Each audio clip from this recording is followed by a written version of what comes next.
Or the dating. You should have played the dating game.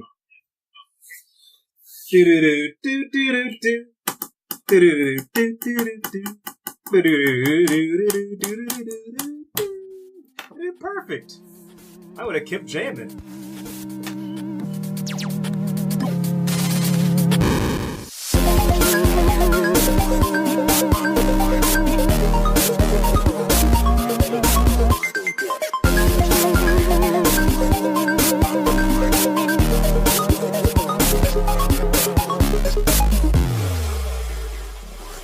Thank you, everybody, for joining us tonight for episode 6 of Pixels After Dark. Tonight, we have a very special guest with the most epic beard ever, Mr. YungKhan. How's it going? How you doing tonight? What's up, buddy? I'm doing pretty good. It's a pleasure to be here. I had to bring up the beard.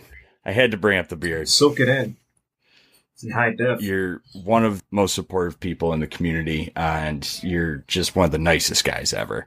So I really appreciate you coming on and chatting with us tonight about art and all the fun stuff that you do. It's an honor to be here, but I'm not anybody. You are a very special guy. Don't sell you're yourself a very short. Special guy. You do more people than I do. That's a fact. Write it down. Take notes. Take notes, Chat. Take notes. I am taking notes. Oh, all Chat. right. You can take notes too, though. I mean, I'm not going to stop you taking notes for yourself. Okay. I'll be taking Right. notes. Well, let's jump right into it. Earlier today, we were a little behind, and I sent you the show notes. I didn't have any questions written down for that, but Tyler came out of the gate this afternoon when he got off work and was like, "I got some questions," and he put them in, and literally every single one of them is perfect. So why don't we just jump right into it? All right. So I think one of the craziest things about just the last couple of years with you is how you've gone from being kind of a hobby artist to then semi doing it full time to now you're 100% doing art full time, and it's kind of your living at this point, correct? Yeah, this is my full time passion. It's still bizarre. That's awesome. It's still bizarre. So I guess the question is, what goals did you give yourself to transition from hobby artist to doing it as a full time profession? I didn't really set any goals, really. It kind of just took on a life of its own. I just really got back into doing art because I just really wanted to draw again. And, I took a decade off of, making stuff. And the goal when I first got back into it was just to, play Destiny. And I'd like to, get into, doing, some fan art. And what inspired that was Cobb 1. So I saw Cobb 1's, Instagram, oh, man, I used to do this stuff. It'd be really fun if I could get back into doing this. So I got a little cheapo, refurb Macintosh MacBook and got into it drawing with the trackpad, which is legendary. Now, the trackpad is legendary now. Drawing with the trackpad still gets used in the eyes. I don't know, maybe it is. But the goals after that, when I started making stuff, for money, was I can get some groceries. Do a car payment. I can pay the mortgage. Why am I at this job That's again? a pretty good one to have. Then I was at my bartending job. I was just giving away all the tables. I was basically just going and opening up and just standing around. You can have that. You can have that. I'm just grinding out on my keyboard fearlessly, on the Wi-Fi, just burning up all my time there. Why do you come in? I don't know. I'm managing, I guess. I don't know. No one's surprised when I put my 2 weeks in. All right, I'm out of here, guys. We were waiting. I don't know. That's awesome. That's cool that you were able to transition so smoothly at that point, where it wasn't even a question on why you were still doing it. I was holding on to the job for 6 months, just working Sunday and Monday. But I would get there on Monday and open up and leave in the first 45 minutes. So, you guys want to take over? All right, I'm out here. It's been fun. That is awesome. Oh, that is awesome. So, do you think the primary reason why you were able to switch was because of Twitch? I don't know. It wasn't the Twitch, I don't even count Twitch as part of my income, really. because it wasn't really like I enjoy helping. Like when you see me like when I stream, about 30% of that time is me helping people with their art problems or like trying to like work out like problems and mistakes and try to like figure out design problems. So probably not, because everyone I help are doing everyone that comes to the stream are artists doing their own art, and there are very rarely people that are hanging out that don't do art or don't want help with art or aren't artists themselves.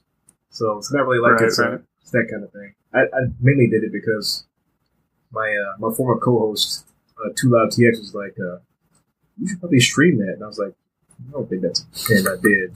I was wrong. I said, I'm sorry. So that's that story. That's funny.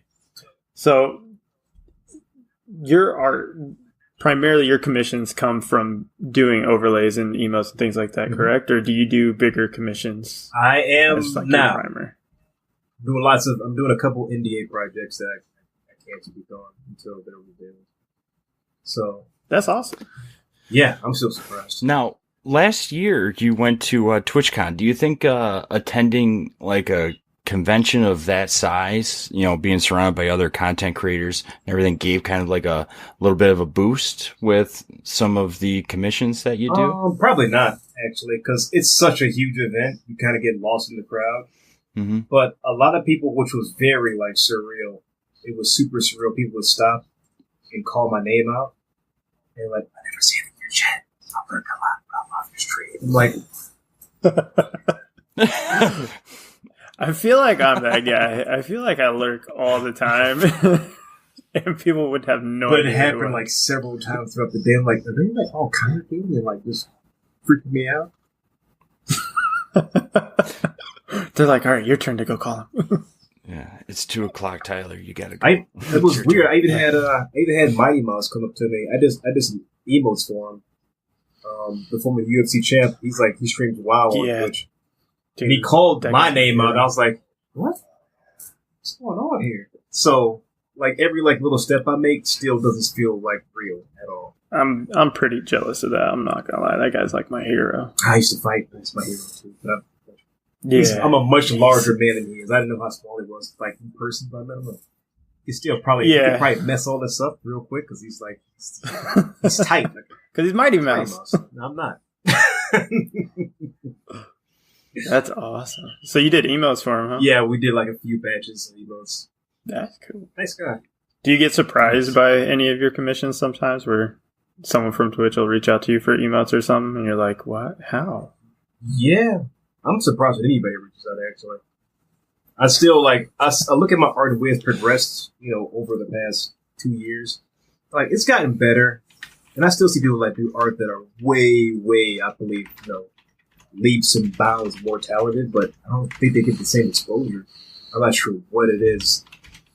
Maybe that's just me, looking at Mario, it's B minus. It's acceptable. It's getting better. So it's not B plus yet. But we're working on it. I see what art is it's A. There's it's an S rating, but they're not really I don't know. I don't know if their confidence level is really low or something, but they're not really press the envelope for their work. It's crazy. I grind a lot. I was about to say, I feel like a lot of that is contributed to how hard you work, though. Because we were talking about this the other day, me and a couple of people in DCA, about how certain artists that were in DCA, how much they've grown. And it's purely based off of how much you guys put in and how much work you do. And it's impressive, to say the least. 8 to 10 hours a day. Absolutely. 8 to 12 hours a day. Yeah. 7 days a week. I think just yesterday I saw you pop up on my notifications 2 or 3 times that you were streaming. Oh, yeah. I'm like, it's Easter Sunday. Oh, he took a break to eat. Okay. Oh, no, Game of Thrones. Work out, eat. Yeah. Did you watch last night? Yeah, that's what time to take a break is Game of Thrones. Of course, lady. Yeah. That's the only lady time I had. I should watch GOT with her. That was a good episode. I like where it's going. I can't wait for the next one. Yeah. But this is not a Game of Thrones podcast. We'll talk about that later. I will say this about Game of Thrones, though. Have you guys seen the unrelated spoilers thing going on Twitter with Game of Thrones? Oh, my gosh. Look it up. It's hilarious. It's random images that have nothing to do with Game of Thrones.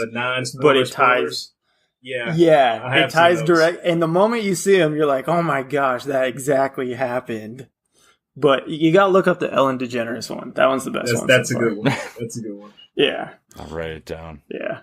So do you still find time for personal art with all your commissions and stuff, and how much work you're actually doing?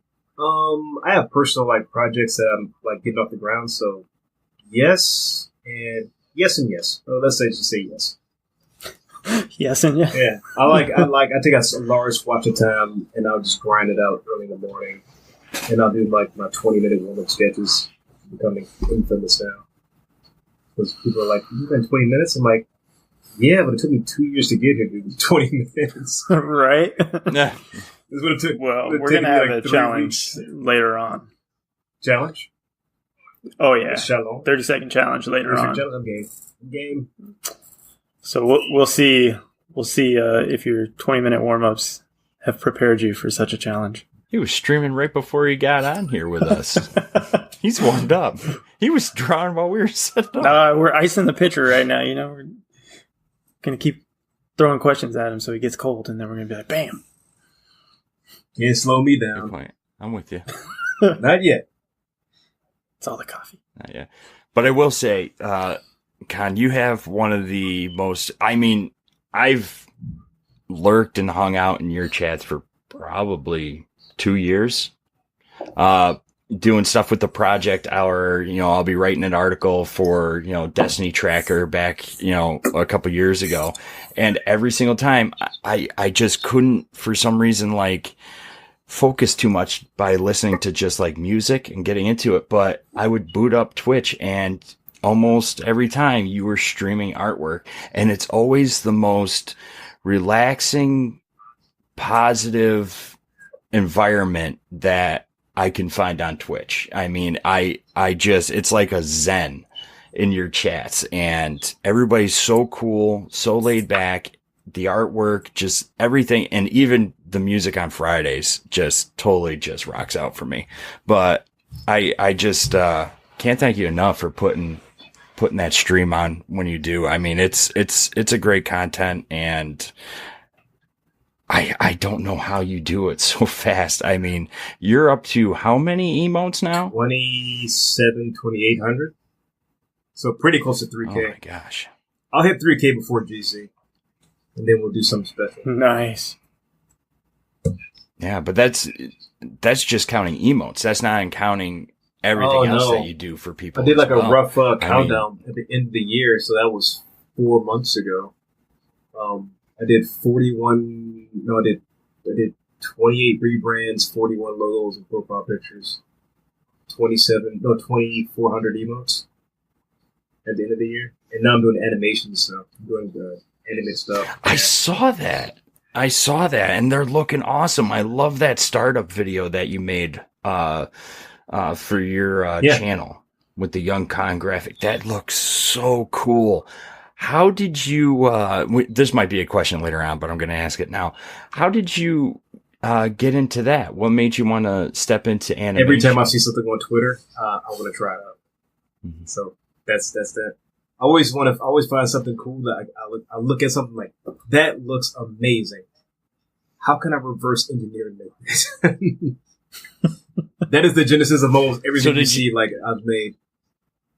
I was trying to break down techniques and watch people's I watched the professional the most professional stuff I've seen created on Twitter, and I go for that highest benchmark, and that's why I didn't sell any animations up until recently, where I felt like the skills were on par, and even now I'm still undercharging because I'm still getting my feet super into the UX, the motion design world. So you can think about design in a 2D fashion, but a lot of it can be everything has actually 4-dimensional.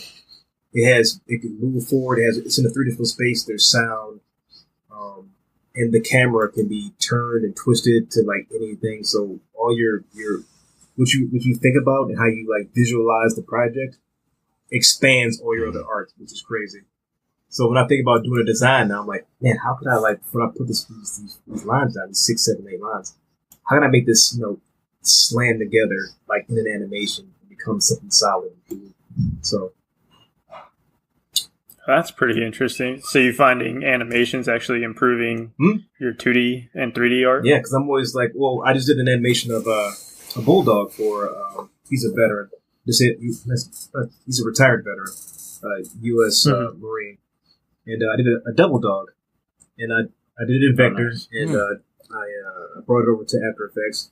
So I started tweaking it and manipulating the face and the brow and the eyes, and they blink and they glow, and it jumps up and out and it slams on the ground. And there's dust that comes off the actual, like, the dog's head, and there's fire coming out the background. It's and that's, he didn't tell me any of that, so I'm just like, wouldn't it look really cool for a devil dog to jump out?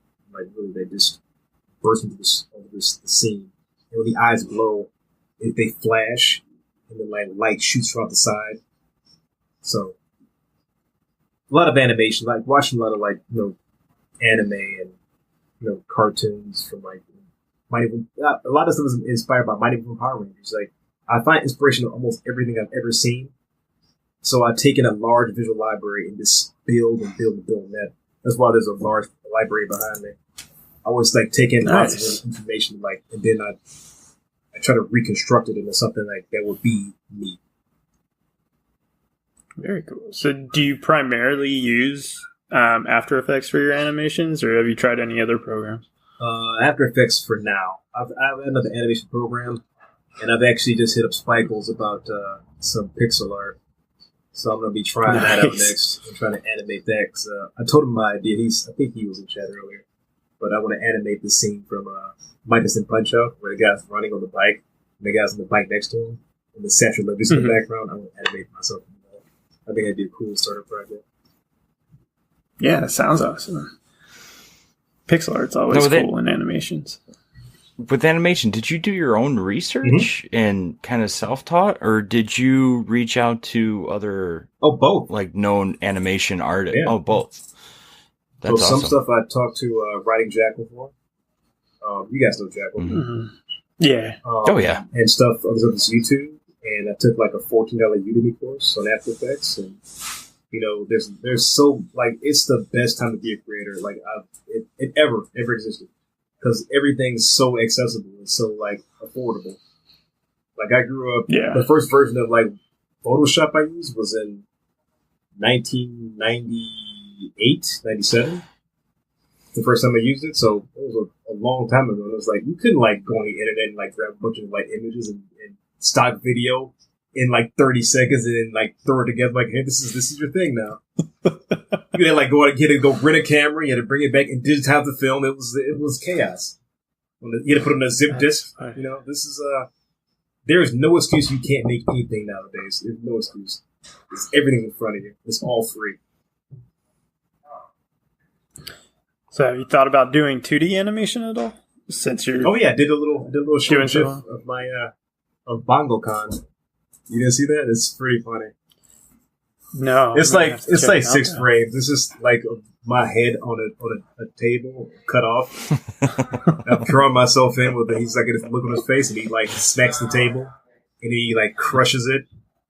The table breaks under his hands. It's pretty funny. Nice. It's stupid, but it's funny. That took 15 minutes, by the way. Just how do you do animations? YouTube. All right. How do you do a bongo cat? All right. That's 1, 2 frames. 1, 2.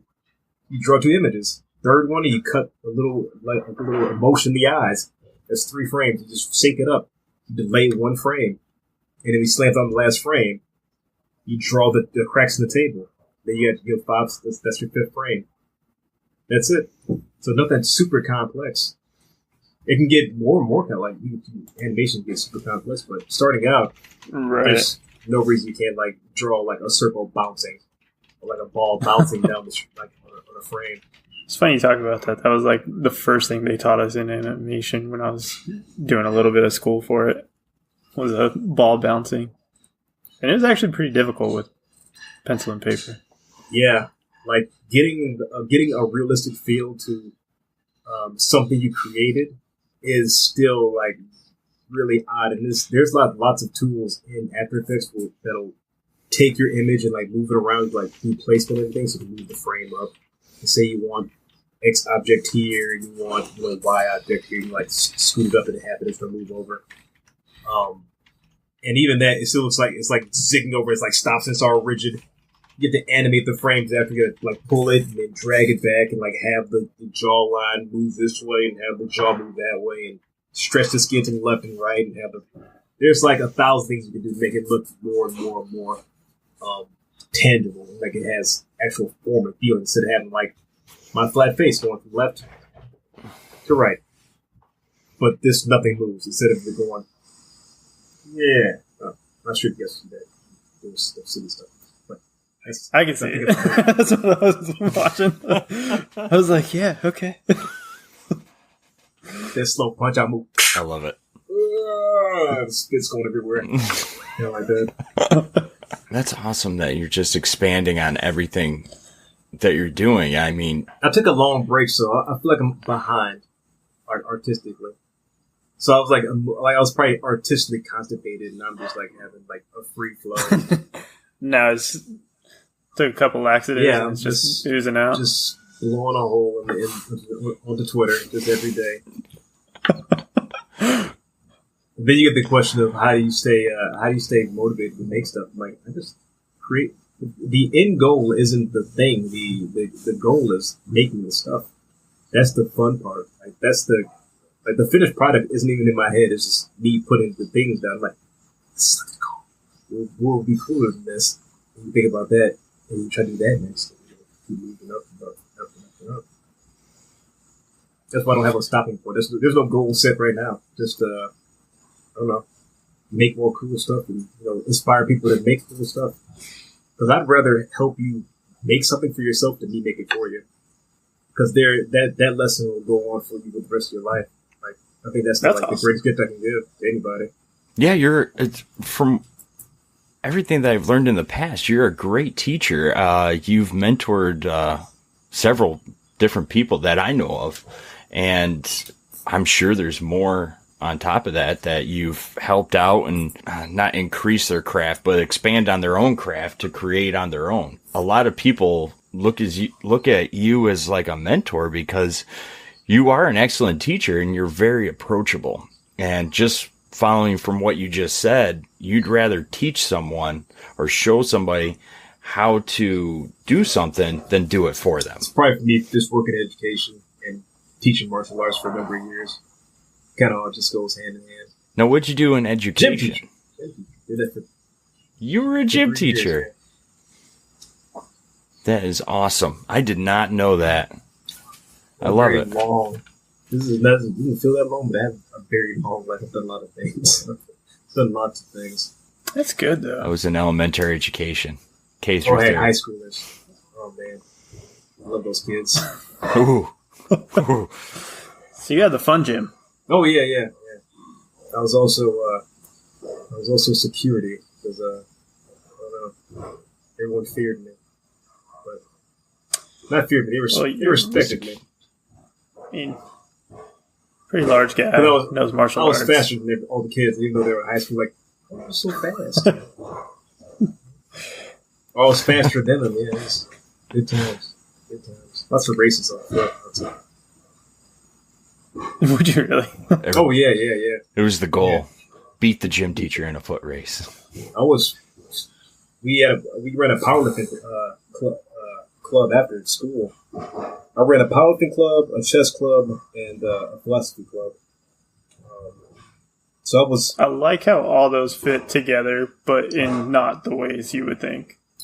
Yeah, a lot of the kids, those kids were basically my kids because you don't get paid after after 3:00. It's like, well, guess what? You get 30 minutes of a staff meeting, maybe. I was at the school like 3 days a week until like 5-6 p.m. like every week, until school let out, and then I would get Facebook messages throughout the summer. Come back next year? I hope so. That's awesome. Did you do those 3 things because of martial arts bases? No, I learned chess from my dad. Or just because you liked them? Me and my dad used to play chess all the time. And it's just a really good, it's a good game for your brain. It's good for strategy. It's good to work problems out. And I used to work with a kid with Asperger's. I taught him chess. He would just he would eat it up, and he would you could see his mind unwinding and just taking the game apart. This is the best gift right here. Very cool. Nice. Well, why don't we get right into the potatoes and everything? Potatoes.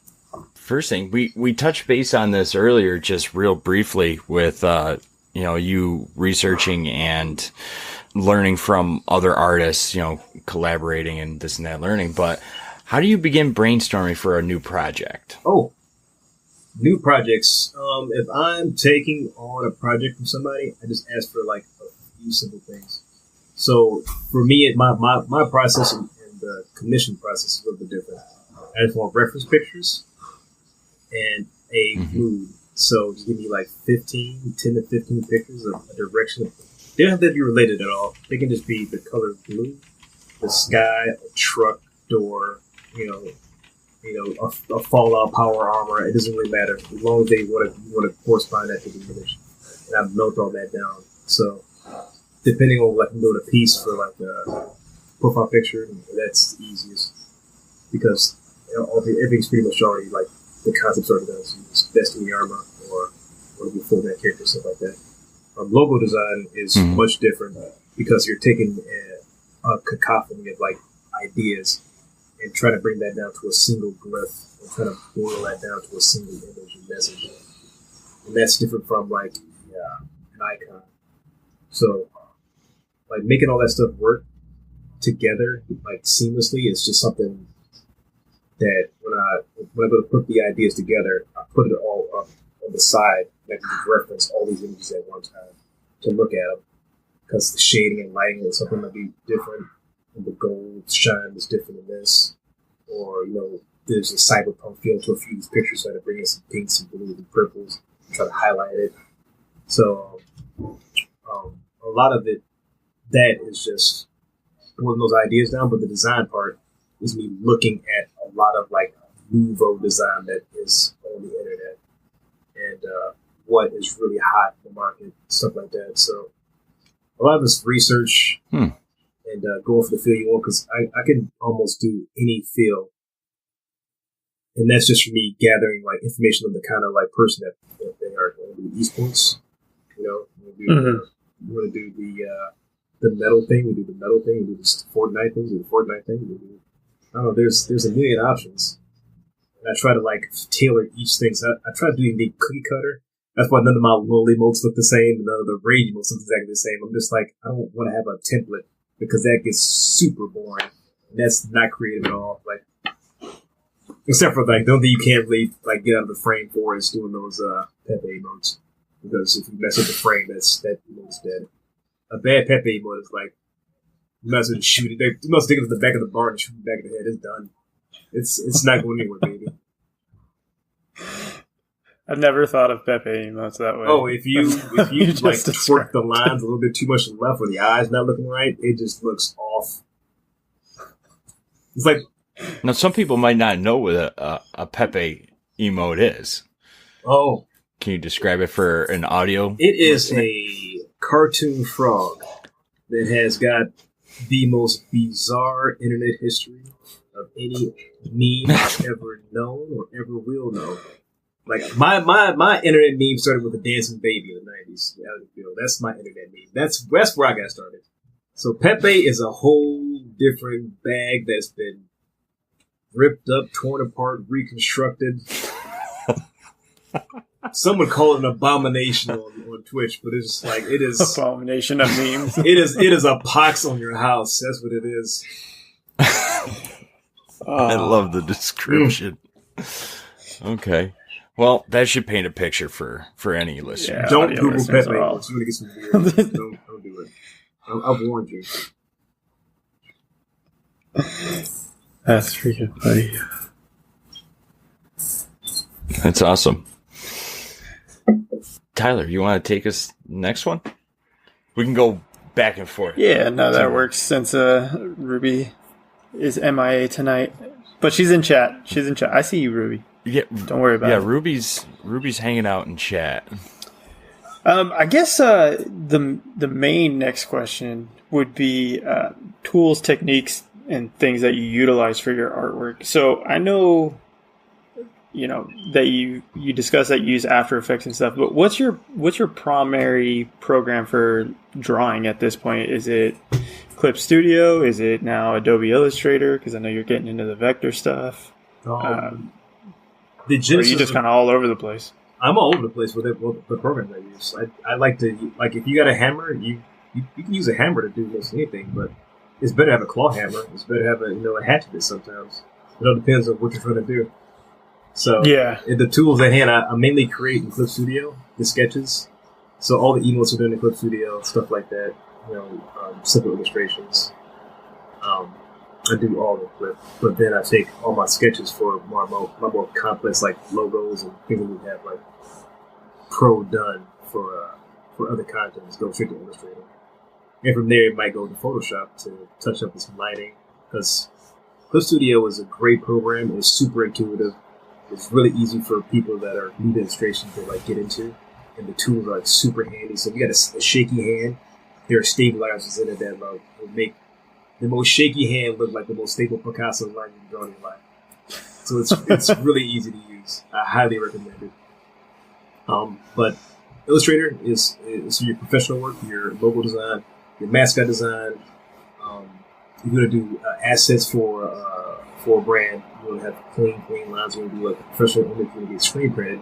It's best to have an Illustrator, a vectored image.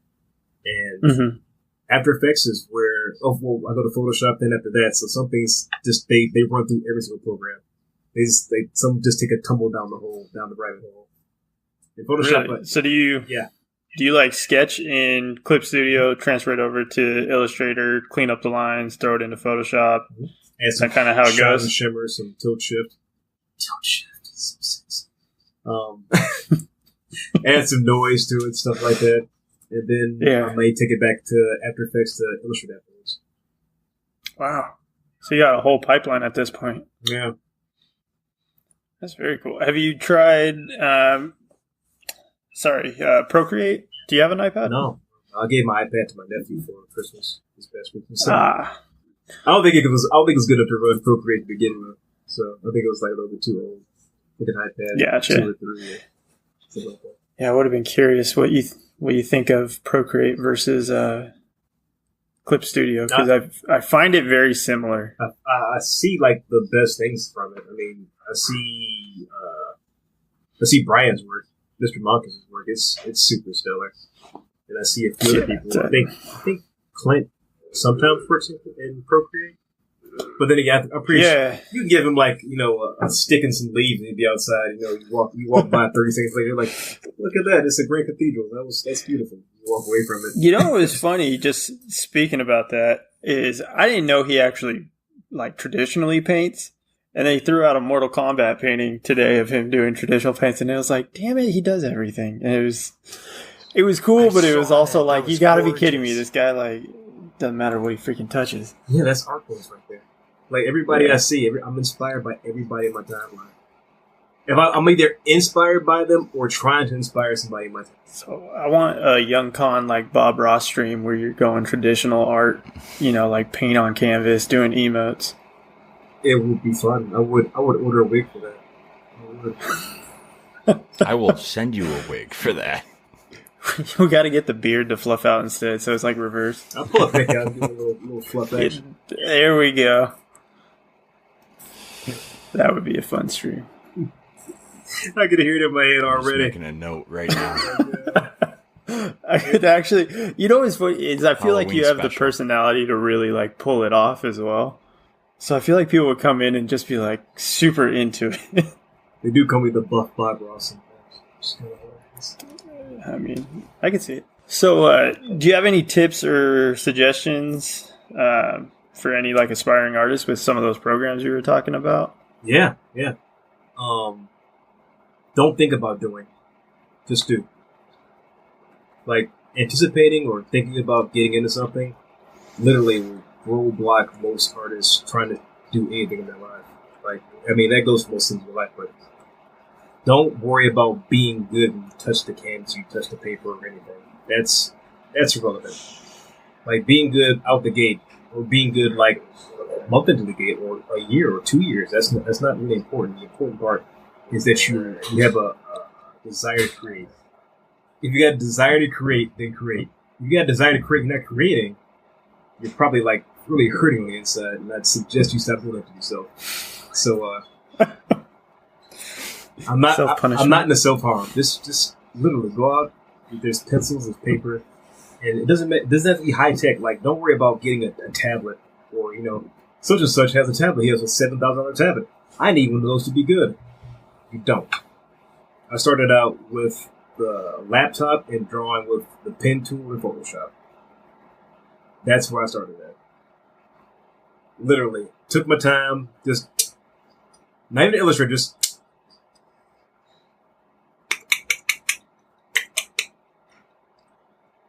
you rage. But the rage isn't as great as your desire to like make this thing. But do. Always do. And if you want to learn how to do anything, YouTube is free. And it's there all the time. If I'm stressing about how to do something, I don't go, man, I guess this is not happening today. No. If I'm like, how do these particle effects, happen in After Effects? I'll go look at a 40-minute tutorial and I'll sit there and stop and pause. Go back to AE.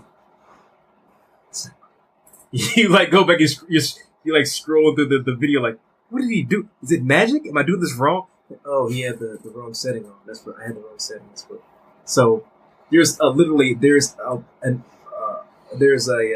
deep well of information that's available to you to do anything at all. Like you could get a $50 tablet, $100 tablet, paper pen. Doesn't really matter. The important part is just getting in there and making stuff happen, and then worry about getting clean down the line. It's like going to the gym. You don't go to the gym like expecting to deadlift 700 pounds. I do. I can't. Doesn't mean I don't try. I'm just saying. Like, attempt to do things outside your comfort zone. That's my best tip for you guys. No, that's really solid advice. I think a lot of younger artists, just with the growth in technology, a lot of them do think you got to have, the top of the line Wacom or the best computer, things like that. And it's like, you really don't. So many artists use just absolutely bottom of the barrel equipment. And still, if the fundamentals are there, they pull off amazing works of art. So I think, like you said, just getting in there and repetition and, like you said, just doing is huge for especially beginning artists. Yeah. Actually, like all artists. That's one of my favorite quotes from Genghis Khan. If you're doing it already, there's nothing to be afraid of. So don't fear the doing. Once you're doing it, if you're already standing on the precipice and you're diving in, the fear is already out the window. You've already died. You already got your hands in. I'm worried about fixing my car. Your hands already in the mix and making stuff happen. Is it working? Well, forget about the fear now. You're having a crash, I guess. I'm kind of curious, what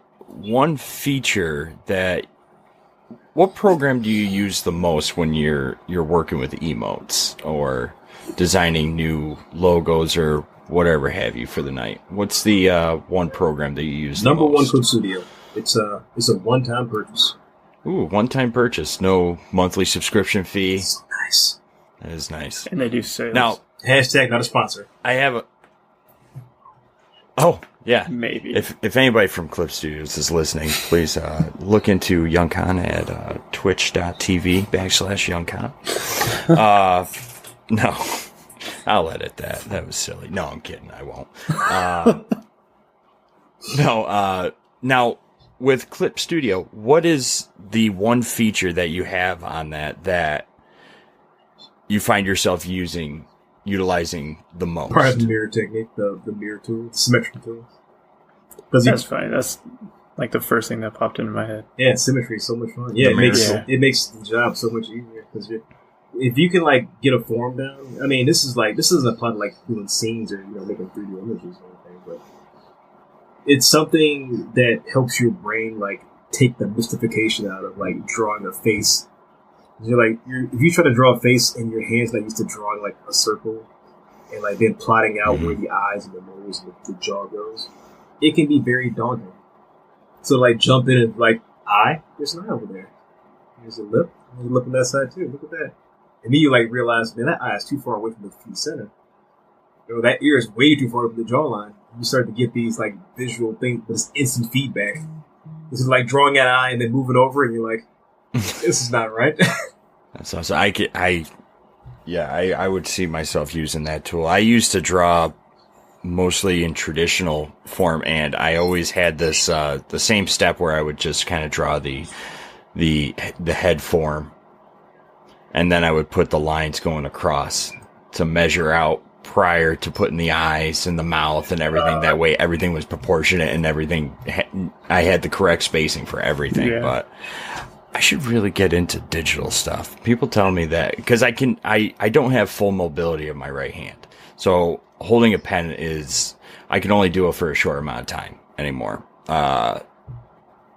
But with the access to digital,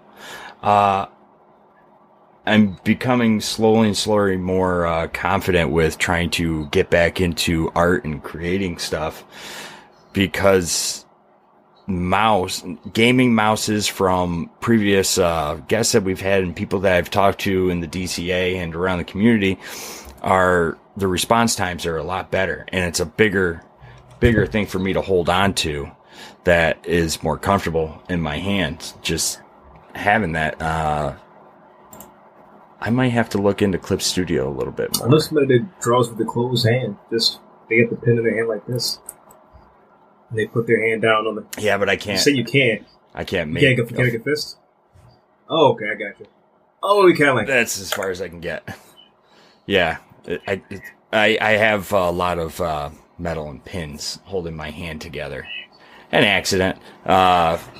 It was a stupid accident, but it was an accident nonetheless. But I pulverized 3 knuckles, so I have pretty much pins and plates holding 3 of my fingers together, and then I have another plate in the palm of my hand and everything. So I went through 2 years of physical therapy, and that was the amount of mobility that I have left my in question, it. Like even trying to bend my finger down. Have you ever slapped anybody with that hand?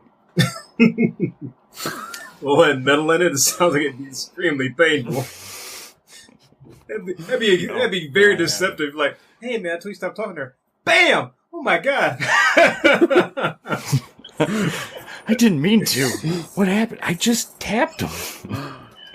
Yeah, no, I haven't. I'm pretty pretty laid back and casual most of the time. You ever try training your left hand? No, I have not. This one's fine. It's just I've never been very ambidextrous, so I can't. It can be gained. Like you should see me. Gained. My brother blew off his thumb and some of the meat right here on the inside of his hand with fireworks when we were younger. And gaming for him was just like super, super hard until he like learned how to swap. Like you can do most things with both your hands. It's just that you just feel more naturally inclined to do with this hand than you can't do with this one. I had the same problem. It's probably something minor, but it's like switching it to box southpaw. Like it's not natural, but I can, because if I got an opponent that's has a longer reach than I do, I can't challenge this side. But to think on both sides of your brain, just like to move to this side and like think on this side of your body and lead with that hand, it helps. It's amazing what your body can do if you let it. Because our mind like blocks a lot of things that you think you cannot do to do it natural. Like natural is what your body expresses itself as, but it can be altered. It can be programmed like anything else, like a car, like a computer. It can be changed, shaped. We'll plug you into the Matrix. Download left-hand algorithms. Can I be more? Yes. Good to go. I'm halfway there. You could definitely be more up here. No, I'll definitely look into it. I'll definitely start practicing a little bit more. It's going to be super frustrating. I got a little more free time coming up. Sure. It's going to be frustrating. I think the problem would be instead of following the line, you're leading the line. You know what I mean?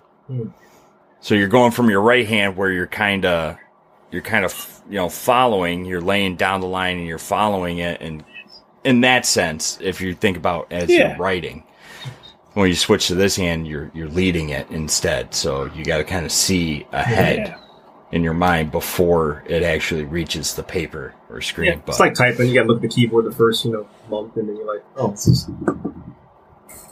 you can do whatever you want after One thing you'll never get away from, though, I can look is over your here. palm's always going to be dirty. My uncle's a lefty. Well, that's enough about me. My uncle's a lefty, so every time he writes, it smudges. Really? Because like you said, you're leading. So everything that you already wrote, your hand's going over. Oh, so gel pens are the enemy. Yeah. So he always has ink spots on his hand. It's pretty funny. That's enough of my senseless rambling. But here's a really great question to bring us right back on. I'm sorry for derailing us. Time management is something that everybody struggles with. Everybody. Can you share how you manage your time between your work, home, hobbies, everything, and any tips that you might be able to share with maybe what works for you for managing your time? Yes. So what I have here, because you are a busy guy, is my book of commissions. Do you know what's on the very first page? The very third page? The third. There's nothing on the first page. There's nothing there. But the very next page is... You recognize any of that stuff? Hey! I do. So Joe was the first person I wrote down in here, of course, to sketch out some design work. But what I do is I take all the invoice work I get, and I basically just write it all down with the information next to it. So we'll dip back 3 or 4 months. I just take it all and write it down. As I do it, just check it off.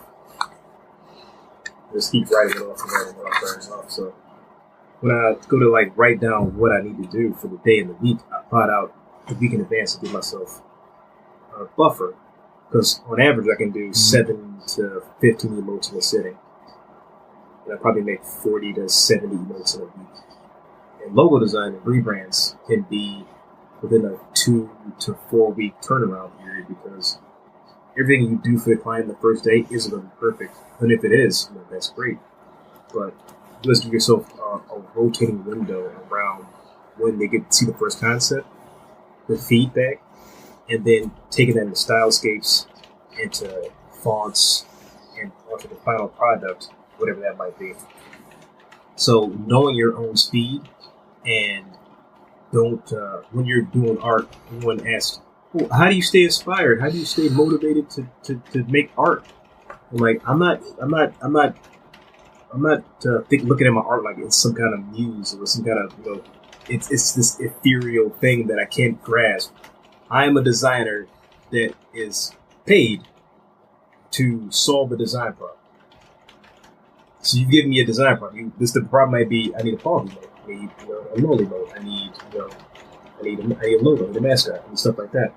So I'm not looking at it like, man, I need to make this look like this. I need to be inspired to make this look awesome. I just go with the data provided, you sketch to solve the problem they put in front of you.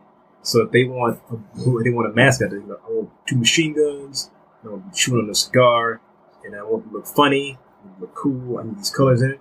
You sketch up, how would that look? You just basically think, or look at a bunch of pictures on Google. You just put in funny and look at the first 30 images. You put in army guy, look at the first 30 images. Because you can get literally the internet is chock full of references.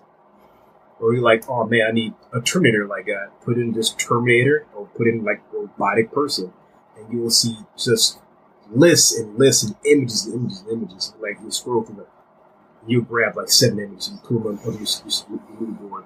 You go look at laser eyes, put 15 images on that. You start piecing things together in your mind, and then you express that in a way that fits the client's expectations of what they want. So I don't really look at it and think, man, I'm not really feeling this design. I'll look at it like, how do I solve this problem in a timely manner? That's awesome. Farian actually referenced using like Google or the internet as the greatest reference tool out there or available to everybody. Also free. It's very free. And it's accessible 24/7, 365. Yeah. That's us. How do you approach doing your art and streaming and everything, but also your home life? Taking time for you, because everybody, everybody has to practice self-care, but also downtime. Do you kind of set kind of like a schedule as far as, okay, I think today, I'll stream from 3 to 5, work on that. Maybe off stream, I'll probably sketch for another 2 hours, and then it'll be, downtime for the rest of the night. This is my typical day. I get up in the morning, typically. I get up in the morning around 10, 11 a.m. And then I'll go through my emails immediately. Go through my DMs, check them. And then I'll respond back as quick as I can, which takes about 45 minutes. Grab a coffee, make my breakfast, sit down, eat, watch one episode of Deep Space Nine, and then I go start working. Oh, my man. I start working like immediately afterwards, and that could be 3, 4 o'clock. But I don't have a time until I stop streaming. I stream until I get the work done that's good for that day. Because I don't really see, this is the best job I've ever had and probably ever will have. I don't look at my daily tasks as daunting. I look at them like, man, I can't wait to get my hands in there and just start tweaking things. So excited.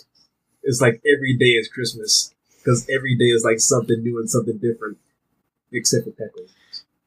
That's the same. I still love the passion that you just expressed right there. Except for the Pepe. But you still got a little excited. Yeah, no. It's I don't. The downtime is my workouts. My workouts, and I get to play like an hour or two of Destiny when I get done streaming. Run some Gambit. Be very aggressive, and I take all that. All the stuff I've done during the day. I don't really, I don't look at it as it wasn't. Each day isn't very stressful. I've only had out of the 1,300 clients I've had over the past 2 years, 8 clients that weren't happy or they were very hard to work with, and that's over 2 years. I've always, no one's ever asked too much of me. Well, some people have. I was like, I'm sorry, I don't know what to do. I did my best. I did, but those days are far and few between. I gain great joy in people. Like my downtime is literally when people get their art and they open it up and they're like, and they get that excitement. I'm like, and I get that excitement. And then you people see on Twitter this is the best. I can relate to that experience right there, that emotion right there. You did a logo for me, front page. You just showed it, but also you made the first logo, and we still use it today for the Saint 14 project. And I can still recall seeing that Saint 14 helm, just amazing, absolutely amazing. I mean, there's no better emotion than the joy of seeing something come together and how it was delivered and everything. It's just like Christmas Day. I mean, it's the best thing in the world. I share in that joy every single time, except for when the job is just like there are times when you get a job where you just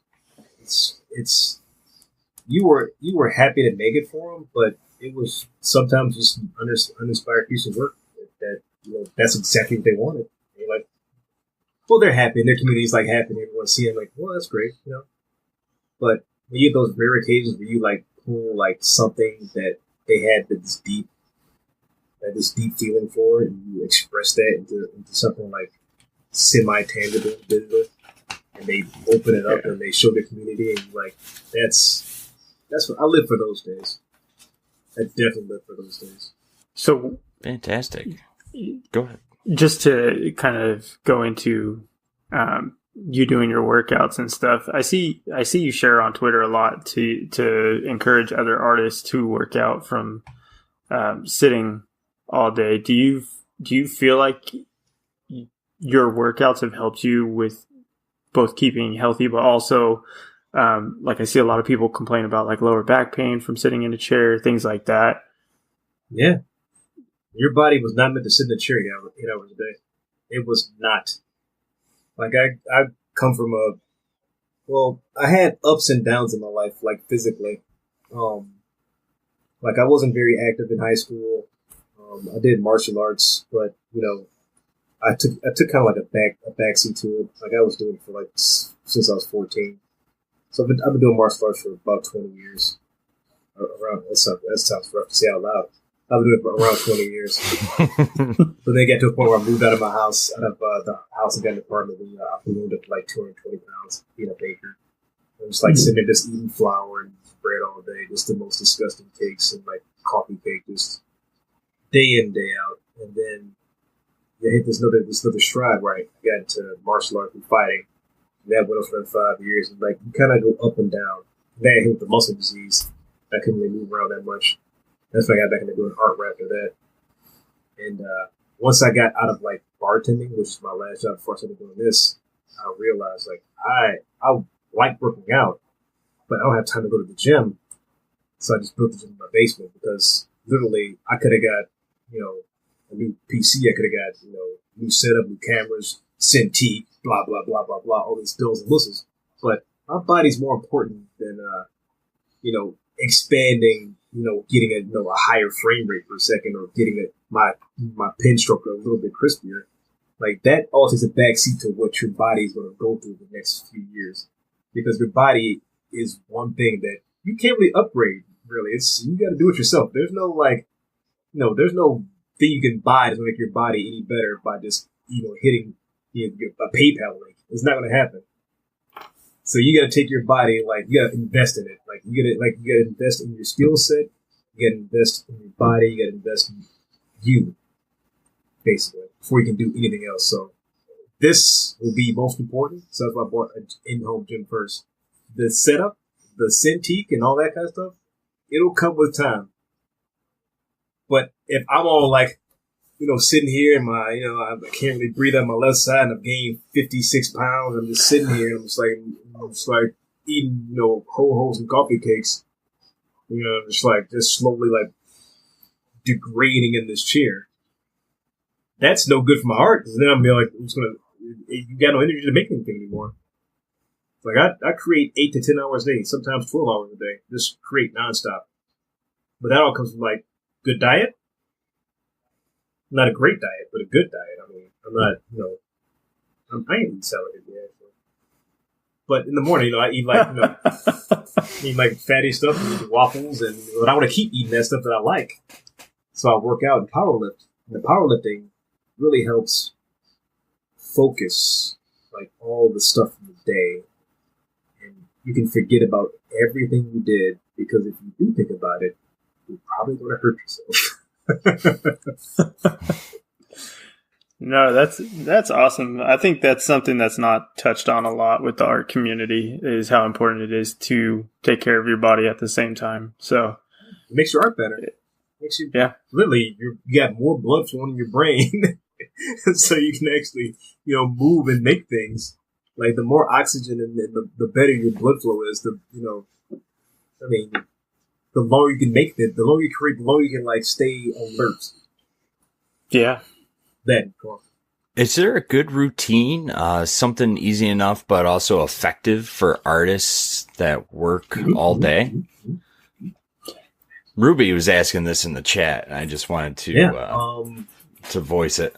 I've been, right after I turned 25, I got into internal martial arts. So I went from doing like a hard style and went to like learning Tai Chi, Xingyi, and Bagua, which is all soft stuff. It all helps like loosen the joints, lubricate the knees. That can be done 15 minutes a day, And literally, it's the best thing. It's like that and walking are the best things you can do. So literally taking your movements and like learning. And again, this is free on YouTube. You can learn any like 8-minute like Tai Chi set and take it and take and expand on it. So Tai Chi like top. It's like I would say it's the grand exercise because you can do it until you're 150. Like my teacher's teacher, Grandmaster Qingzhou. He's from Qin Village, and he was in his early 80s. We were doing push hands, and I was bam, bam, I'm like super muscular. I got cuts all up and down. I got 6-pack. I'm like 200. I'm like 200 pounds, like raw muscle. And when I do push, I'm like trying to be soft. And this guy literally was dancing around me, made me look so silly. He's in his 80s, and I'm like, this is what I'm gonna do now. This is it. This is what I want to be. This is the guy I want to be when I get old. I want to be the guy like sitting there. He's like standing up straight. His back's like everything's aligned. I want to be the guy like sitting there. I'm 68. I'm like, oh my god, somebody who made it out of this damn chair. I don't want to be that guy because time is going to keep going forward, and your body's going to be there with you. Yeah, keep pushing it forward. You want to just like looking, slowly crunch over at your tablet. You like lean, he like slip and like hit your elbow and you fracture it because you don't have the calcium. Right. Not again. Look, it's like thinking about the future can give you like a lot of anxiety. Like think about the past and you a lot of regret. I see this all the time. I don't think about the past. I don't worry about the future. I think about the now. And what I want to do now is get to a point in life where I'm like, I'm still in one piece. So I take precautions in that every day. Like I say, I invest in myself, invest in my skills, I learn new things, I learn animation, I learn this, I learn that. You get to invest in your body, in your mind, your skill set to keep pressing that forward for the longevity of it. So I like to keep teaching and like keep doing things and keep creating until, I go blind or even then I might start. I still want to keep teaching. I want to just keep expanding that and keep spreading that knowledge because the legacy you leave behind it can be very flat. Like money is flat. That's not really a legacy. Having your name on a building is flat. That's not a legacy. Like having a lasting impression on people's lives and how that ripples out across eternity. That's legacy. So that's the thing I strive for. I'm not worried about it. But I like to impact people in a positive way so that, they can impact people in a positive way. And they can impact people in a positive way. What's it called? Paying it forward. Paying it forward. The man's got it. Yeah, no, that's really awesome philosophy to have. Just in general, it doesn't even have to be solely about art or, I mean, everyone has their medium. Individual. Yeah. Some people it's teach people about cars, it's teach people about automotives, teach people about whatever. But everything has a heart and soul to it. I'm just a philosophy nerd that happens to do art. Like that's one of the books behind me are like a good 3/4 of them are like philosophy or reference books. It helps keep all this intact. I can't do this 12, 15 hours a day. I gotta everything is you think about tangibly, everything is expanded outwards, and it's not metaphysical. It's not like spooky or anything, but you're this shell, this husk you live in. It's one thing you want to energize that bad boy to do everything and to help as many people as you can because people hurt. The same thing Joe does with Project Guardians. People hurt, and to relieve that hurt is like it's a life goal. It's a good life goal to have. Right on. I might have to borrow some of those books behind I you. love books. I'm a book hoarder. There's books like on the floor. There's books I could tell. in the closet. There's books on the desk. Is that a library book? I think that one's a library book that wasn't returned. Yeah, I can never move. Is that a label on? Move. I move. It's over. Literally, I can't. I love my library too much. No. I don't know why, but all I'm thinking of right now is Beauty and the Beast with Belle seeing the library. That's like what's flashing in my head right now with like YungKhan just being like, "This is my library." Have There's you like a seen whole the room Samuel off the side Charlie of his GIF room. of doing that? Have you seen that yet? There's a No. GIF of Samuel No. Charlie, his head's like plastered onto Bill's body. Oh, really? Oh, you've got the to see it. Citadel? Yes. Oh, yes. I'm gonna have to check that out. That's funny. Yeah, I try to be a blend of what's the guy's name? Of Darth Rocky and one of the guys from the Citadel. I want to be a fine Cal blend of the Drogo two. mixed with Yeah, the Citadel. I want to be a blend of the two. That's funny.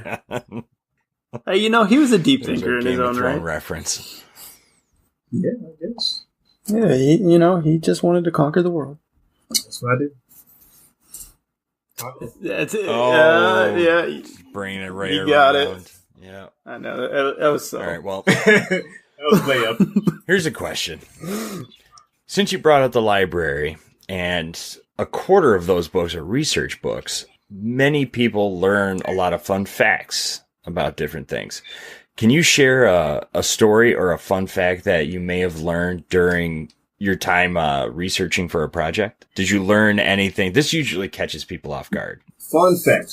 Tyler's got a great example if you need one to lead, but anything that piqued your interest or something that you didn't know that you would consider a fun fact while researching for something? That's interesting. I'll let Tyler lead because I've literally that the fun fact could be applied to so many different things. So, for example, this was a drawing I had back in the day, right? So I was doing research because I was going to be drawing an elephant. So I'm doing this research on elephant references and things like that. And somehow, when I typed in Google for like elephants, it came up that, a 747, like 7 elephants weigh as much as a 747 or something like that. So I was like, oh, that's cool. But then because I clicked that link, then like the next link was like how many rivets are on a 747. So I was like, oh, that's interesting. So it basically got me spiraling to where now I know how many rivets are on a 747 when the whole time I was trying to research for elephants. Oh, that's how half my library got spawned. Oh, that's no. Everyone has a gateway drug. You know what my gateway drug was when I was a kid? Rabbit hole? No, kung fu movies. Everyone's. I mean, that's my rabbit hole. Kung fu movies. That's why I did martial arts. And I really got heavy into Bruce Lee, and Bruce Lee was into philosophy. And the philosophy he was into was like Alan Watts. I picked the books on Alan Watts. You pick up the books on Alan Watts and started learning about.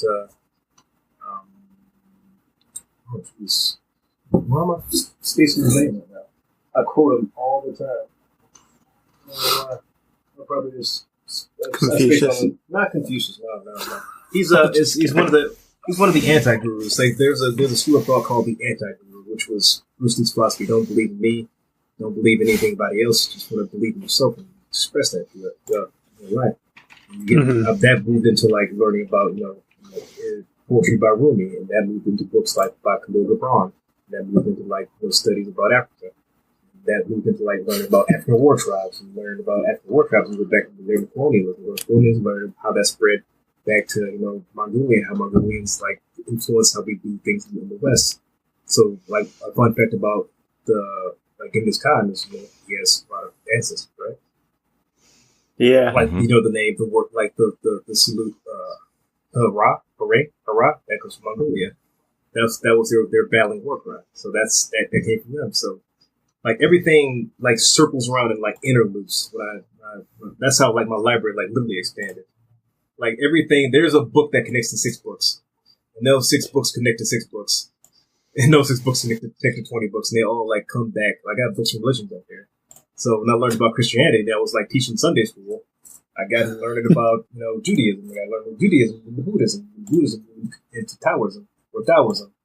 So you pick up your Tao Te Ching, you pick up your sutras, you pick up your Talmud, you pick up your Quran, you pick up your Bible, you pick up your NIV version, your Dewey Rain version. I got all those behind me. I've read them all. You always go back and keep stacking and stacking and stacking. You look at the books outside of that. It's everything branches off of everything else. Like all those fun facts go further and further and further. That's funny you say that. So I got a question for you because you just mentioned the Quran, right? Do you have an English translated version that you would recommend? Because I was watching Robin Hood last night. Which the one? newest one. Yeah. I saw that. It wasn't a great movie. Don't get me wrong. I'm not recommending the movie. It was pretty terrible, actually. But it got me. I gave the same review. Yeah. No, it's not with Kevin Costner. It's with. No, I thought about Robin. All I can see in my head is Kevin Costner. Yeah. Then Carrie Ellis. That's it. But it got me thinking. I was like, because they do this little skit with the Crusades kind of thing, and it got me thinking. I was like, I've never read the Quran. I kind of want to read that. So then I started looking up, is there English translated versions of the Quran?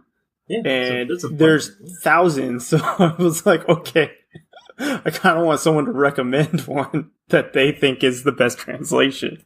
The Quran, like the translation will vary a little bit from book to book, but the most important book to pick up is probably your version of the Hadith, which interprets the Quran. So everything is through a lens and prism, just like there's Christianity, everything's through a lens and prism of Protestantism, right? With Catholicism. So it can always be there's versions of it they can pick up, and they're pretty standard. But it's all in the guiding text underneath that one, which makes it turn left or right in the mind of its followers or adherents. Right. So you can pick it up on Amazon. Probably the number one top choice is probably your big one, your best one. Yeah, no, I'm definitely gonna be picking one up because I want to read through it now. That'd be cool. And welcome to the episode, Ruby. Thank you. I'm so sorry about that. I think I pretty much missed everything at this point, but it's been very nice listening to everything as part of the audience. I thought you hated me. Thank you very much. Oh, my computer went down. Gotta go. I'm not doing a podcast this jerk face. Ruby, you're just in time to lead us into the 30-second challenge. There you go. Oh, I get to do that. What an honor. Okay. Hey. So, every episode so far, we've challenged our guests to draw something in 30 seconds. Okay. Usually, someone picks the topic, either from the audience or off the top of your head. I think I need paper. So I don't think my tablet can take it. Oh. Hey, you would be the first one doing it traditionally. This is fun. Alright. Let's see here. Is there anyone in chat that has a suggestion for what Khan should draw? Yeah. I'm ready. So He's ready far, to go. We've had animals, we had a badass robot, so what was it, a steampunk robot, we've had Ninja hamster. Ninja hamster. Mostly animals. Ninja hamster? That one was pretty legit. That was, yeah. I'm not going to make him draw a Pepe. That'd Please just don't. be cruel. That'd just be cruel. It would be ironic. Please don't. No, you don't, no, you don't have to draw Pepe. What? No. I got one. Star Trek. Ooh, Star Trek? Yeah, that's interesting. Space. I'd be kind of curious to see, what are they called? Oni masks? Oh, yeah. What Meki draws. Yeah. Second Oni? Yeah, I can do that. Yeah.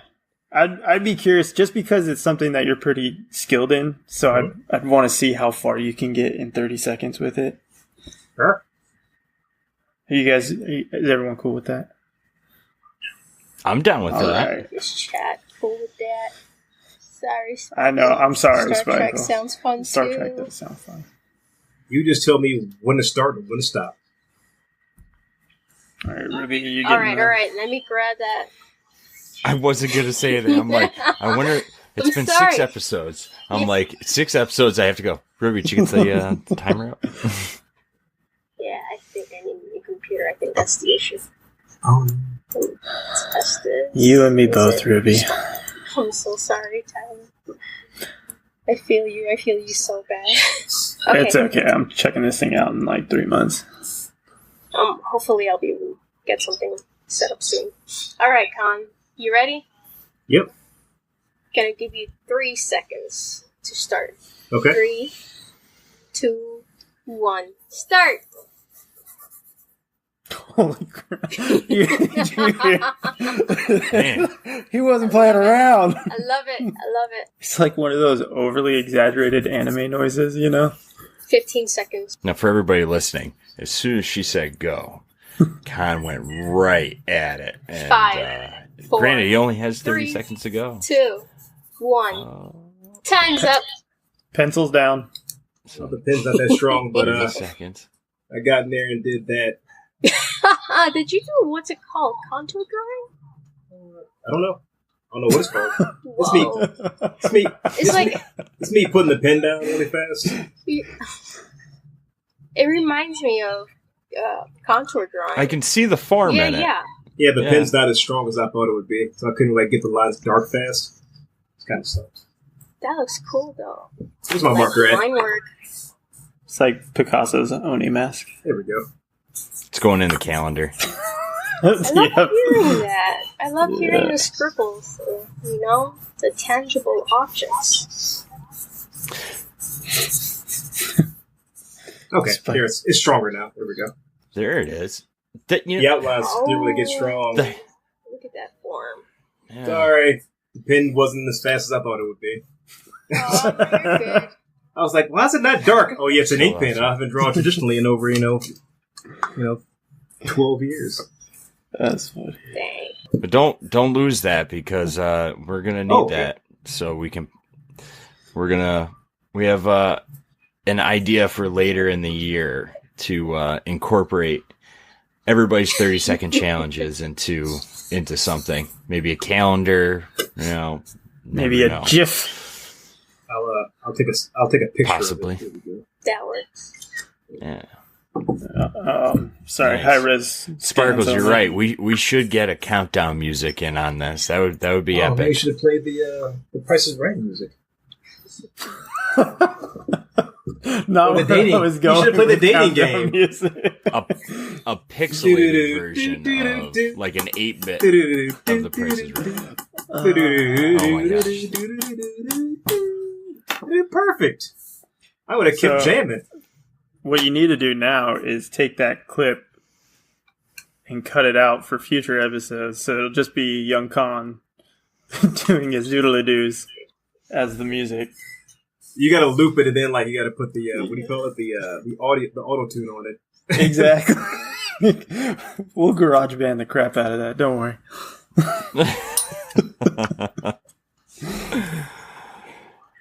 I'll give it an attempt. We'll see what we can do. That might be the opener though.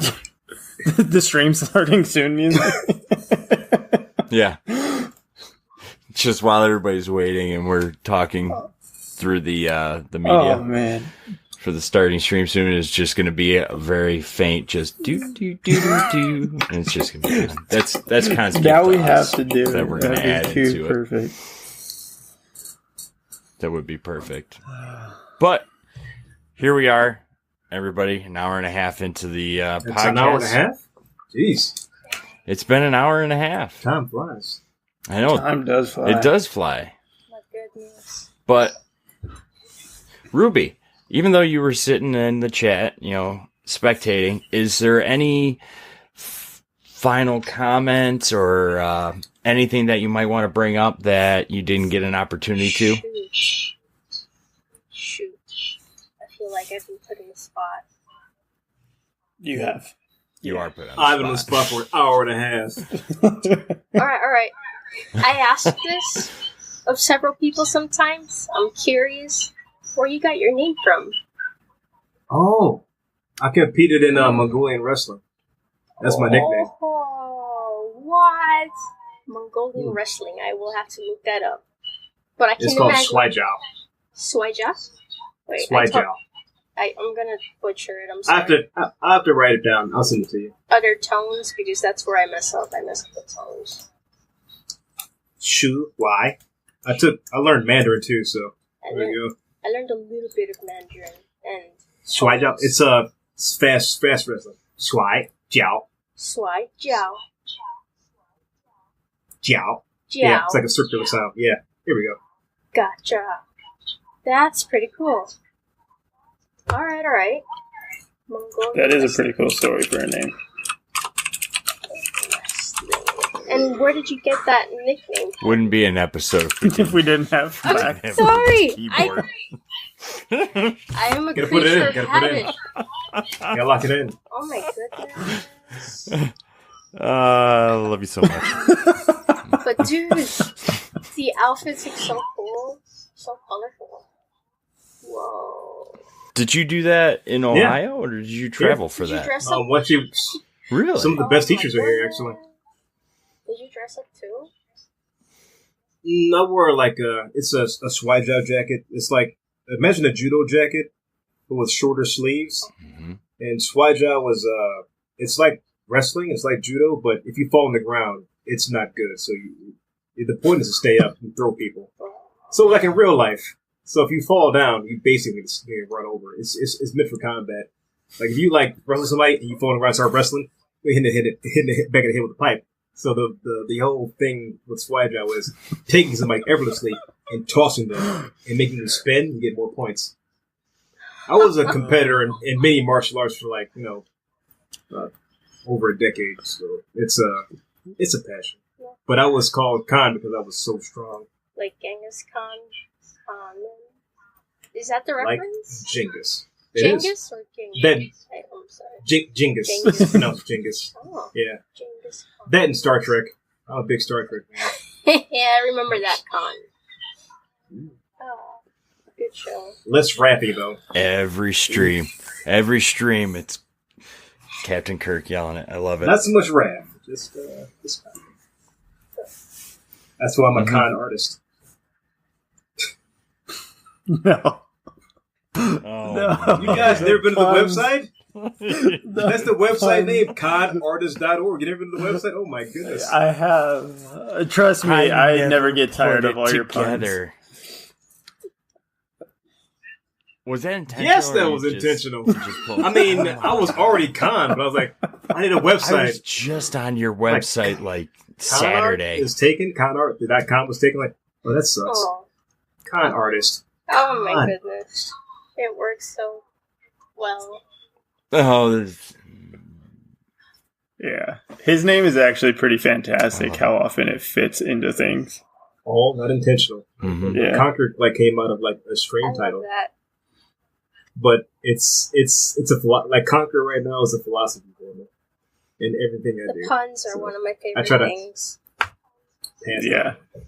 I love seeing the how like physical activities with the powerlifting and everything has motivated kind of almost like a movement for better well-being with Oh, lifting. the Iron Lord's the Iron Lord's gym. weightlifting. Yeah. Yeah, the Iron Lord's gym. Sorry. even old wolves still feel- bite. That's a tagline on the shirt. Man. There was just somebody it comes up every so often, but people are so passionate about that and it's so motivating to them. And every day I see on my social media feeds you lifting for the day and you doing these physical activities, bettering yourself. And just like you were talking earlier, and I find it incredibly just, inspiring to keep a better care of your body and do things to better yourself, not only with art and engaging with others, but also physically with taking care of your body. And that's awesome. I really love seeing when I see people post pictures of themselves at the gym wearing one of those shirts. It's You know, still. that's I really don't know. It's amazing. still like I don't believe. Like I had one of the devs pick up one of the shirts like last month, and I'm still like in like all the stuff I've done at this point still doesn't feel real. Like exactly. Like it also feels. I feel like the same person I was, which I am. I'm basically the same person. I just do art a lot more. It's the same person I was 2 years ago. So we're like, I'm shocked to be here. Like stuff is my stream. I cannot believe you're in my stream. Believe it. Because I'm here. I'm not a magical creature. I'm not a fairy, all right? I'm not I don't think anyone magical mistakes like you that. for I'm not a a fairy. unicorn. I don't know. People see me in person like, I didn't think you were real. I'm like, I'm real. I'm right here.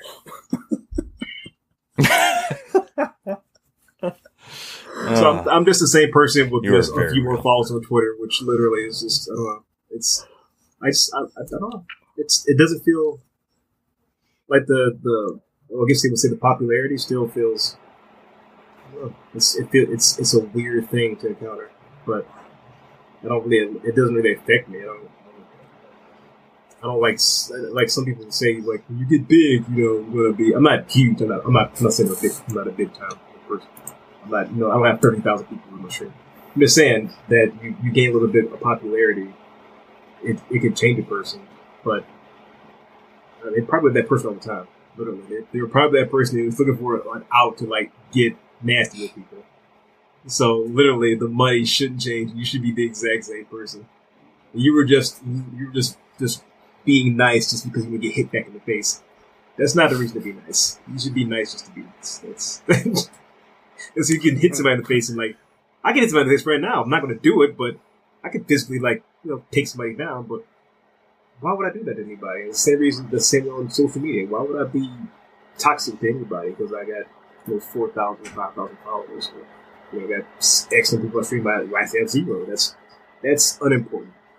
Be the person you are, regardless if you're big or small. Or I'm doing a lot of philosophizing on this podcast. You're gonna cut. You're gonna cut like 90 minutes of this thing, like a 15-minute podcast. No. How was that 30 seconds? 95% of my notes are all cutting myself. I ramble more than anyone. How was that 30 seconds sketch coming? Half of it's all right, we're done here. That's the shortest podcast I've ever heard in my life.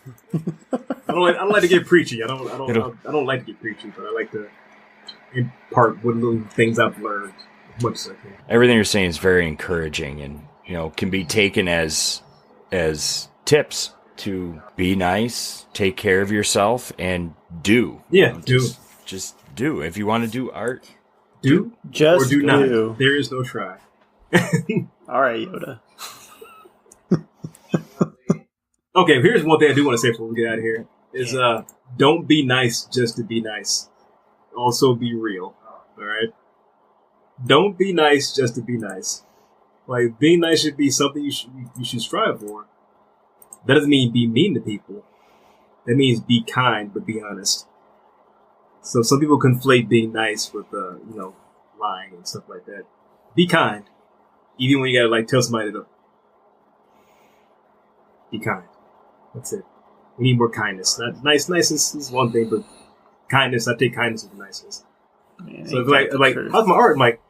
It's needs some work. But this is what we can do. We can do this. There's groundwork to do it off of. Don't go, this sucks, get out of my face. That's not going to help anybody. It's going to help yourself, it's going to help them. And they go, oh, this is awesome. That's being nice. Don't be nice. Be kind. But be constructive. One thing I learned in high school when our teacher used to take us to museums was for critiquing. And I don't think a lot of people really know, but you should always first try to say something positive about the art you're seeing, and then give the critique. You always find something good first. There's gonna be something that's good, and if you can't see it, then there is always something that's good. Yeah. That applies to a lot of stuff. Mm-hmm.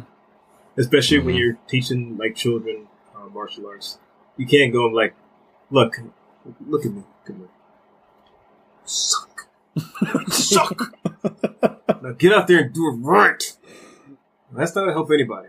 That's going to tear that kid down. He's not going to come back. He's never going to do martial arts again. That's why some people still don't want to do art. I was at graphic design school at Kent State, and the first day a girl cried because the professor took her piece, put it up on the board, took a gigantic black marker out there. She's working all night on this thing. She's literally working all night. And he pulled this marker out like it was the sword of the apocalypse and just slashed down across, and we all our hearts literally shattered without pieces. And she bawled and cried, and we were like, no one wants to do graphic design after that. Did he justify himself? No one. That's pretty discouraging. That's messed up. There are people out there like that. Mm-hmm. Don't be that person. Oh yeah. Moral. Be kind. Be real. Be kind. I think that's been my favorite part of this podcast tonight was with talking to you. I've really learned a lot that not only are you a good artist, but you really feed yourself in a like a complete aspect, if that makes sense. Like you stimulate your mind constantly. You stimulate your art. You stimulate your body. You know what I mean? You definitely develop everything in a whole rather than focusing on certain parts. And I think a lot of artists can get caught up in just focusing on the artwork and not bettering themselves as a whole, which will then in turn better your artwork. So I think that's really there are skills in big games, things. So like some days you're at 70 with some stuff, and some days you're at 30. Mm-hmm. Like with, but don't compartmentalize anything and just try to like block it all off into sections. Yeah, like that's how things become broken. Everything like my time here affects my time with lady. My time here affects time with my work. So today I'm at like a 30 at work. I'm like at a 15 time here, like a 10% time with lady. On Sunday, the time goes up later. The time everything shifts and changes, but you got to like find the knobs and turn them so you don't break things. You don't want to break your relationship. You don't want to break your body. You don't want to break your workflow. Everything's a knob and a dial. Just you got to like be what is it called? Perceptive to what's going on around you. Because if you don't like look out, like what's the movie with John Cusack? Life goes pretty fast. If you gotta take time to look around and make sure it pass you by, because it will. I'm pushing that clip. No, I think you actually nailed the quote. I'm just trying to think of the movie now. Ferris Bueller's Day Off. Thank you. Ferris Bueller's Day Off. That wasn't John Cusack. Yes. Huh? Was it? Oh no, Matthew Broderick. My bad. There it is. I'm thinking about saying anything. I just saw that on VHS. Yeah, I watched VHS. Big Whoop. Want to fight about it? So you guys remember Blockbuster, right? So you remember the inside of the jacket, how it said "Be kind, rewind"? Yeah. All right. So we were talking about that the other day at work, and it was amazing to me how many of the younger kids at our work had no idea what we were talking about, but we just kept yelling at them, "Be kind, rewind," and they were like, "What are you saying?" Don't worry about it. I think I single-handedly cleaned out a Hollywood video that goes down. I was like, I'll take this, I'll take these, I'll take that. Oh, yeah. I left like 70 movies for like $15. I'm like, yep, these are all mine now. I still watch this movie, by the way. Yep. Yeah, VHS was a good time. You actually just got me to admit that we still bust out the VHSs every blue moon.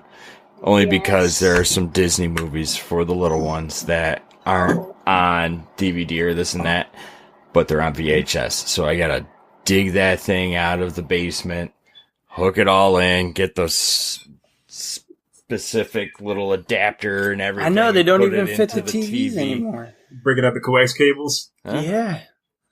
Yeah. We had to get a... Well, back in the day, they just used to have the VCR built into the TV. I mean, careful though. I used to sell those TVs. I sold them at Walmart. Those are the worst TVs to buy. They always break. Last year. But they're nostalgic. I tried putting That's in the the point. VHS on my dad's. He has like one of those hybrid DVD VHS players, and that thing ate up the cassette, so watch out. I don't know who still repairs those things nowadays, but yeah. I had a copy of Total Recall, like original Nice. copy. It's gone. Oh. It ate I'm it. sorry. Yeah. It was like, get your ass to Mars. It was like, we didn't skip. It was like, get your ass to... I love that movie so much. The original one. The new one was fun, but the original one's great. There is no new Fine, movie. no, There's only the one. I There's can only one. work with that. It's like RoboCop. There's only one I don't season. think I've seen the new RoboCop. That's okay. Okay. You don't need to. Yes, you do. it- Yes, is you it do. It'll be fine. Oh, it's about my hometown. It's about Detroit. Yes, you gotta see RoboCop. You gotta see RoboCop. Yes, it's the bloodiest like scene in any movie ever. probably holding you guys hostage at this point. Like, wish this guy would please shut up so we can end this podcast. No, but now you're talking about movies now. So we can go another 2 hours. I'm going to be content if we just keep rolling on the movies. I'm telling you. I'm playing back. My silence was because I was playing back all the scenes from the new RoboCop movie thinking, which scene is he talking about? There was a lot of blood in that movie. Oh, the first movie when he gets shot to death. Oh, that was pretty the very violent. first one, the original? I remember that. Oh, yeah. But they had the dad from, Malcolm in the Middle. Red. Yeah. The dad from No, not Malcolm in the Middle. I'm sorry. It was the 70s show. Yeah. Yeah. Yeah, he Red. Shot that it was man the to first death. role I ever saw him in. I still get it like a mental picture of him pulling the pin on the grenade when he was in the house. He kneecapped the guy and he drops it. For some reason in the 70s show, I just see him. Yeah, that's all I see him as. I can't see him as that's the dad. I'm like, I know what this is. He's just waiting for it. And the other thing would be the reverse of that would be was a Walter funny White scene. in Malcolm in the Middle. Yeah. Because he's the dad in that one, yeah. That's why I got that mixed up, yeah. Bryan Cranston. I'm also a movie file guy. I'm a cinephile. I watch a lot of movies when I can. Same here. Don't get me going about Mad Max. I've only I seen love that 2 franchise. of the old ones. Before me and my wife got married, one thing I told her, you have to That's watch like the the original second Mad or Max third. with me. And that was a true story. She had to, we watched the original. I have them all on DVD and everything like that. I have a lot of. See, this is going to spawn into a third podcast for Joe. He's going to make the It's gonna Movies be about with Joe. movies. yeah, movies with Joe. That's going to be the next podcast.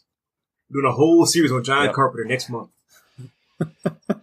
See, I got him excited. See that? He's excited to do this podcast now. He's gonna have a fourth Twitter account. He's gonna be completely There's already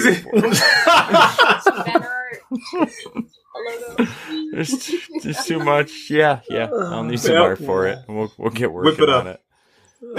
On It's already in pre-production. Forming in my Con guest host. I will gladly jump on a movie podcast again. It was such a good time. Oh, it would be so much fun. I would just nerd out the entire time. It could be any old school movie or new. It don't matter. Just no Billy Jack. Just no Billy Jack. No Billy Jack. Billy Jack's pretty old. 79, 78? Yeah, right in that range. That was a terrible movie. Yeah, but so was Bloodsport. You look back at it. Bloodsport was awesome. For us. But looking back on the movie today, it's terrible. Well, yeah, okay. I'll have to revisit it. I know when I see like Bloodsport 17 come out, like it's like going straight to like streaming. It's not like straight to Redbox or anything. It's straight to the streaming services now. It's like on Hulu. Oh, man, what did they do to that franchise? Until the wheels came off. But the wheels came off a long time ago. They're riding a car that's not going anywhere. It's amazing. I love it when a franchise will start out strong and then it'll just completely just derail just for the sake of carrying on the franchise and this and that and having the rights to the movie. And it'll just be, they'll film it and it'll go straight to the dollar bin. Film it straight to the dollar bill. This one's free now. And then just to try and bring it back, they'll bring the original actor back after like 4 or 5 movies. And he's like in the mentor role or whatever. Tremors. Right. You know what? I'm waiting for Kevin Bacon to make an appearance in that. It ain't Tremors unless, Kevin Bacon comes in. But come on, man. He was the original. They've had every other actor from all the Tremors movies make an appearance, and he's the only one that hasn't. He's Kevin Bacon. What's the podcast we're talking about? Pixels After Dark. It is After Dark. Pixels After Dark. It is After Dark. We will end it there. Con, thank you so much, buddy. It's been so much fun tonight, and it's been my pleasure. I can't thank you enough. It was an absolute blast. Ruby, I'm so glad you were able to get your computer to cooperate and come on to help us round it out at the so end. sorry. I tried to keep up You with were chat. very missed. You were Hey. handling You're chat doing a like great boss, job. Yeah. When Tyler was in timeout, I did not handle in the chat nearly as it was well. it was like every 45 minutes you would Oh, go, hey. "Yep, I would agree." See, this is what I was talking about earlier with I'm the guy who lurks, and then if I saw you at a convention, I'd be like, hey, and you'd be like, I don't know who you are, but thanks, I guess. It's Freaking me true. out, man. Yeah, I pop in a YungKhan stream all the time, but I kind of I like to just sit and I do watch. that too. I've done that for a while for a couple people. Yeah, see, you guys lurk, and I'm a chatter, so I just like to talk. So I'll hop I into started his thing and go, talking, but I get Yeah. so good. No, I power through like 3 different streams. It's usually Cons, Cobbs, and Nice. Late. Brian's. Those are because those ones kind of fit into the time frame that I'm usually either getting off work or about to start work. So it's like, Oh, Gamma's like That's when on I like after going I to get bed. off, so yeah. I host Gamma. So yeah, if I'm hosting Gamma, he's up really late. Yeah, no, Gamma's a little too late for me because he's either when I'm trying to get some sleep finally or I'm actually going to work. Oh, I've gotten up and made breakfast in the morning. He's like just sitting stream. I'm like, yeah. He's a night owl. That's his schedule. I used to be like that for the first he- for about a 6-month period. I went to bed like in the stream like 4 or 5 a.m. Oof. But I was just like literally falling at the mouth to make stuff. Just, need more time. Here's the sun. I don't care. I'm sorry. I'm like we can end the podcast. We can tie it up. We'll tie it up. Wrap it up. Do it one more time. We'll tie it up. Wrap it up. You ever play the wrap it up music when you have a annoying guest and you start playing that music like the Oscars? We don't have that. We're not that high budget. Wrap it up, B. All right. Thank you, everybody, for tuning Good in. night. We'll catch you next time. Have a nice night.